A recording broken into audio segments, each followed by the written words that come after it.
It's often said that God answers prayer in three ways: yes, no, and wait. Wait can be the most challenging response, especially when it stretches into years or even decades. Sarai, later known as Sarah, understood this all too well.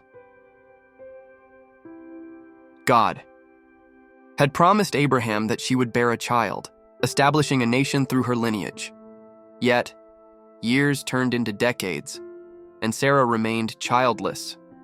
Menopause arrived, seemingly extinguishing all hope. Unlike Abraham, Sarah hadn't directly heard God's promise.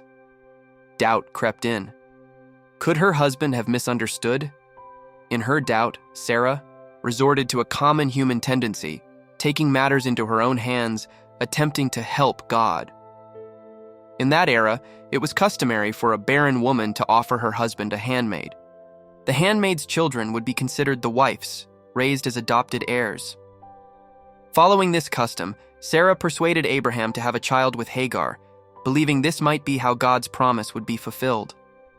Perhaps, she reasoned, both God and Abraham were mistaken, or maybe God didn't mean a biological child. As Genesis 16 recounts, Hagar did bear a son, Ishmael.